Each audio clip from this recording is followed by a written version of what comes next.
8 часот и 18 минути, да покажам чаша вода, тоа значи дека имаме нутриционист во студио, кој што редовно ни ја проверува состојбата на вода во чашата, пред да почнеме да разговараме.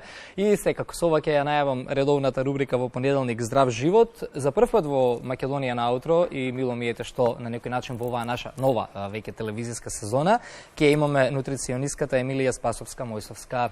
Еми, добро утро и добре ни дојде. Добро утро, благодарам на поканата. После толку договарања, конечно одлучивме пред стартот на школската година да ги даеме советите, не само за дечињата, и за родителите. И за родителите, и за сите нас. Од родителите потекнуваат сите навики, односно од нас возрастните. Така. Многу луѓе, за жал, се уште ја подценуваат храната, односно здравата храна, се уште дури и цитираат шеги, тоа можеме да го видиме на социјалните мрежи, како нели некои, можеби веќе инфлуенсери, се прават јаки на советите кои што пред се ви нутриционистите ги давате, и на дел од нив се нели тераат шеги, меѓутоа луѓето кои што на своја кожа си го почувствувале за жал нарушувањето на здравјето и коригирањето на здравјето и подобрувањето преку храната, тоа само можат да го потврдат, па затоа верувам дека во следниве 15 на минути ќе имаме убав разговор на тема храната како лек за многу заболувања и состојби на организмот. Така, не случајно свеста за ова? Така, не случајно одбрав оваа тема, бидејќи има широк спектар што да се кажем, иако 15 на минути са малку за разговор за оваа тема, ќе ги офатиме клучните и важни моменти за сите нас. Храната како лек за многу заболувања и состојби, пред се тоа треба да ни биде едно мото кое што ќе не води во текот на животот. Можам да кажам дека свеста на населението е на завидно ниво, со оглед на тоа што наназад пандемијата што ни носеше, ни донесе покрај негативните работи на позитивна работа да го смениме начинот и текот на живот, да внесеме намирници кои што нели ќе го зачуваат здравјето. Храната како лек треба да внесуваме, значи храна која што ќе биде лек за нашиот организам со цел да ги превенираме заболувањата, кои што нели може сериозно да го нарушат здравието кога конзумираме храна која што е со висок процент на трансмасти, процесирана храна, прости шеќери и така натака. Значи сето ова ние кога излегуваме да говориме на медиумите, кажуваме дека таа храна што е штетна треба да ја елиминираме за да ја одржиме природната хомеостаза на организмот, бидејќи онаа хомеостаза која што треба постојано да го одржуваме нашиот организам добива позитивен и негативен фидбек, како условно би се кажало. Тоа значи, ако ние внесуваме храна која што има витамини и минерали, макро и микроелементи, кои што ќе ги дадеме на организмот, имаме позитивен одговор или фидбек на некој начин. А кога јадеме храна која што е со трансмасти, тука не влијаме на нашиот имунитет позитивно, тука го рушиме и тоа како. Така. Некаде прочитав, само ете малку извини што ќе те прекинам, на социјалните мрежи објавен еден убав статус, чинам дека беше на Facebook, сега не се сеќавам конкретно на сите работи, меѓутоа имаше интересни полуки, вели: јади помалку зачинета храна за да имаш добро здравје на дебелото црево. Внесувај помалку масти за да имаш здрав црн дроб. Јади помалку луто за да имаш здрав желудник. Така, точно го прочитав и јас тоа, и следното моје надврзување беше: здравјето пред се е од дигестивниот систем. Кога имаме здрав дигестивен систем, односно го одржуваме така како што треба, имаме и добро здравје. Патот нели до здравјето доаѓа од стомакот, не за џабе е кажано, со тоа што дигестијата започнува од устната шуплина и завршува од анусот. Она што ние го јадеме преку устата треба убаво прво да биде соџвакано, толку пати да биде соџвакано храната, да биде соџвакана храната колку што имаме заби, за да дојде во желудникот полуобработена таа храна, да можат ензимите да ја варат таа храна полесно. Се она што ќе внесеме во нашиот организам треба да ја одржи на некој начин и ацидо-базната равнотежа, за да не дозволиме нашиот организам да биде закиселен. Кога се закиселува организмот, тука настануваат заболувања, па вклучувајќи го и канцерот.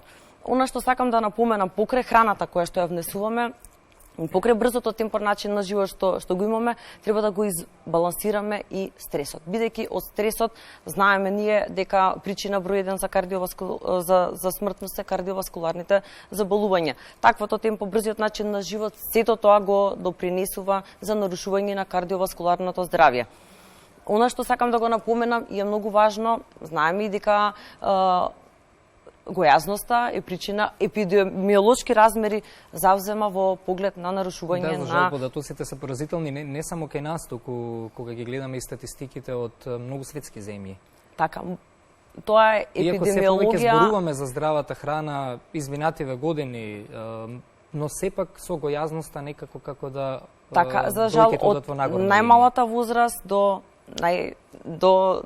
најстара. Сакам да кажам дека се оно што може да го наруши ритмот на живеењето, покрај нездравиот начин на исхрана, вишокот килограми, доведува до хронични незаразни заболувања кои што може сериозно да го нарушат здравието. Така. Малку да земеме сега по-општо, кога зборуваме за здрав и за нездрав начин на исхрана, доколку не дај Боже, нели имаме некоја состојба, некое заболување на организмот, тогаш можеби и дел од видовите на зеленчук нели нема да влијаат добро на нашето здравје, но сега затоа реков малку ќе опфатиме оваа тема по-општо, за да разграничиме околу тоа колку е здрава зачинетата храна, индустријски преработената храна, како тоа наштетува на организмот, која ќе биде препораката, како можеме да го почнеме денот. Некои велат убаво е да се јаде смути рано наутро, некои велат овошјето е убаво да се џвака. Па сакам тие работи малку да ги објаснам. Вака сега, кога во нашиот организам е многу важно да внесеме храна која што има свежи ензими, да внесеме жива храна на некој начин, да внесеме вода, да внесеме протеини, јагле, хидрати избалансирано. Значи, балансот, оброците во текот на денот да бидат така избалансирани, да има простор делот од доручекот, до времето на ручек храната биде убаво сварена во нашиот организам, да може нели отпадниот материјал да излезе на време, што би се рекло, и да не се задржуваат токсини во нашиот организам. Кога внесуваме ние растителни влакна, на тој начин го пречистуваме дебелото црево и не дозволуваме да се задржат токсините во нашиот организам. Пак ќе кажам, житариците, овесот, пченицата, храната која што содржи растителни влакна, тука се и салатите, дали е брокула, зелка, кеј, прокеј, цвекло и така натака, сето она што содржи покрај растителни влакна содржи вода и содржи витамини и минерали кои што ни се потребни за одржување на онаа природна хомеостаза во нашиот организам. Така е најдобро да се започне денот, верувам, со растителни влакна. Со растителни влакна. На тој начин правиме, најдобро е да се започне денот со пиење на вода, која што може да биде нели внатре обогатена со лимонче, може да додадеме маслиново масло, кокосово масло и така натака. Како што кажа, убаво е овошјето да се конзумира во текот на денот, количините не треба да бидат претерани. Јас обично на моите клиенти им советувам тоа да бидат 2 до 3 овошја за време на ужинка, каде што се пие во текот на ужинката и вода, со цел да можат тие гликемии од овошјето, бидејќи сега во текот на сезоната, зависно и од овошјето кое што го имаме на пазарите, и содржи повеќе гликемиски индекс поголем за разлика од некои други овошја. Така да најдобро е овошјето да се конзумира во делот на ужинката, како што кажа и смутето, да, дозволено е. Меѓутоа, оние кои што имаат проблем со глукозата, шекерот и така натака, тие гликемии, осцилации кога ќе се испие едно смути, па и не е така дозволено. Не е препорачливо од наша страна и самите нели клиенти тоа го знаат дека треба да биде умерено. Колку и да имаме нели препораки според здравствената состојба како да се храниме, чинам дека кај сите здравствени состојби пржената, похованата храна не е препорачлива. Секако дека не е препорачлива. Колку повеќе термички се обработува, толку е поштетно за здравието на човекот, и мислам дека веќе здодеавме ние нутриционистите со таа процесирана пржена храна, термички обработена храна да се елиминира, и верувам дека луѓето тоа го почитуваат со цел да го зачуваат здравието. Значи има толку многу начини на брзо, едноставно да се подготви храната, а да не биде процесирана и со цел нели да наштети на здравието, свесно да внесуваме храна. Прочитав и некои поразителни факти околу не само пржењето на храната, туку и самите тавчиња каде што ја пржиме храната, па ако тоа го изгребеме со лажицата или со вилушката, колку тој всушност материјал станува и канцероген. Така. Апсолутно. Да значи, покрај тоа што храната колку и на која температура треба да се обработува, нели секој зеленчук или одредена храна има одредена температура која што е најсоодветно да се обработи термички.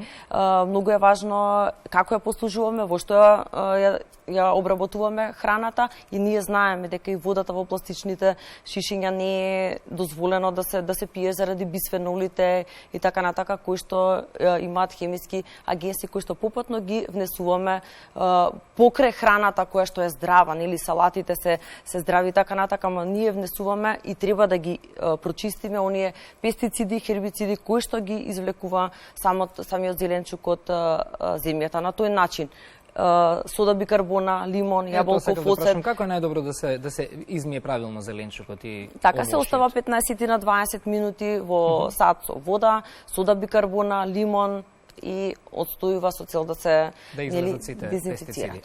Ако зборуваме ако не е храната органска. Така. Кој ќе биде твојот совет? Обично си сакаме ние балканците, не само македонците, некако имаме навика да си јадеме доцна навечер, па да јадеме тесто, да внесуваме тесто, потоа да се прашуваме што е проблемот, не може хубаво да спијам. Добро, јас да те прашам дали тоа ти го практикуваш покрај толку нутриционисти?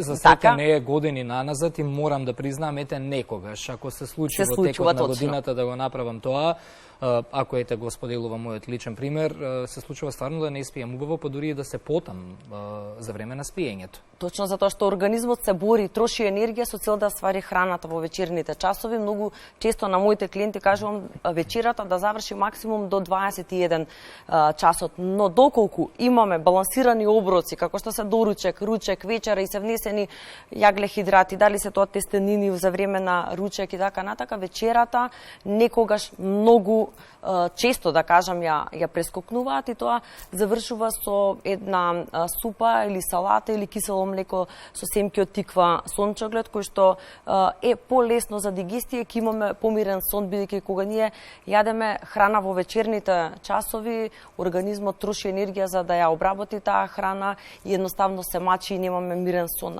Мирниот сон доаѓа од начинот на функционирање во текот на од утрото. Како ќе станеме, значи така ни налага до крајот на денот, до вечерта. И да не ја заборавиме физичката активност, дека во текот на денот 30 на минути и тоа како важно. Што се однесува до вечерните часови, ако е неопходно нешто да се земе додека се гледа телевизија и слично, тоа да биде храна која што е лесна за дигестија, може да биде супа, може да биде палента, кисело млеко со семје и слично, но никако тешка и обработена храна која што нели ќе одзема време за работа на варење на храната.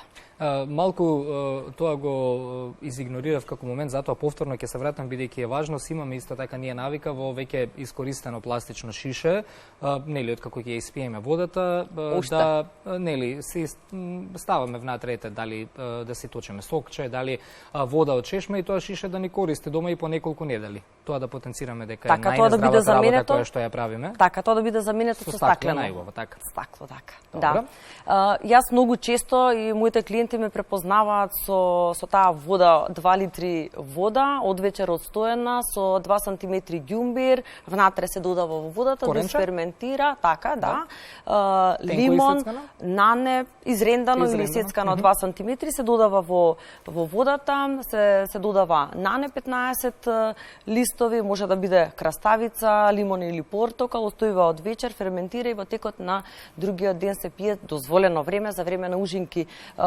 До ручекот и после ручекот количеството на вода, односно пиењето на вода треба да биде малку испаузирано, за да може храната што претходно сме однеле убаво да се свари во нашиот организам, па потоа имаме пиење вода во текот на денот, во зависност од староста, нели и возраста, дозволеното количество на вода сите знаеме, нели 2 до 2,5 литри вода, може и повеќе во зависност дали имаат физичка активност или не, но водата не сме сме да биде заменета со ниеден друг напиток. Нели, водата е вода, но доколку нели се во режим на исхрана или е препорачлива сокова терапија во одредени состојби ситуации, дали се работи за анемија и слично, тогаш треба да биде сразмерно поделена водата со соковата терапија. Она што друго сакам да напоменам, дека многу состојби и многу заболувања со храната како лек. Значи, оние кои што имаат проблем со хормонален дисбаланс или проблем со тироидна жлеза, знаеме дека секоја втора особа има таков проблем. Значи, храната која што содржи глутен треба да ја елиминираат, да се одреди храна која што одговара на организмот и самите луѓе ние знаеме и елиминираме што е корисно, што е добро, а со помош на нас нутриционистите доаѓаме до одредена цел. Никогаш не е касно, велат, за промени, кога станува збори за здравата исхрана. Луѓето кои што тоа го почувствувале на своја кожа најдобро знаат зошто зборуваме на овие теми секој понеделник во Македонија наутро. Оваа тема можеби за некого веќе позната, но обврска е секогаш да подсетуваме дека храната, како што е лек, така и отров за нашиот организам, па затоа добре дојдени се секогаш овие убави совети. Ќе го завршам разговорот со една поента, вели, многу зависи од тоа што ќе јадеш денес, како ќе се чувствуваш утре. Веќе утре ги чувствуваш промените, дали на подобро, дали на полошо. Има вистина во тоа? Има вистина. Се она што го јадеме, ние, нашиот организам, односно нашата клетка памти и ни враќа, можеби не денес, не утре, ама после години може да се случи. Каков одговор, она што хомеостазата што кажав, што внесуваме ние денеска, дали ќе биде позитивна храна, односно храна која што содржи витамини и минерали, односно процесирана храна, добиваме таков одговор. Така да апсолутно се сложувам. И благодарам уште еднаш, да подсетим уште еднаш, вода од вечерот оставена да ферментира со ѓумбир, краставица и нане. Тоа е тоа само, така? Така, да. Благодарам уште еднаш за гостувањето во Македонија наутро. Се надевам ова следна нова телевизиска сезона ќе се имаме уште многу сработа. Така, со задоволство. Благодарам. И тука ја затвораме рубриката Здрав живот, а колешката Јована продолжува со следниот разговор кој што веќе го најавивме. Останете со нас.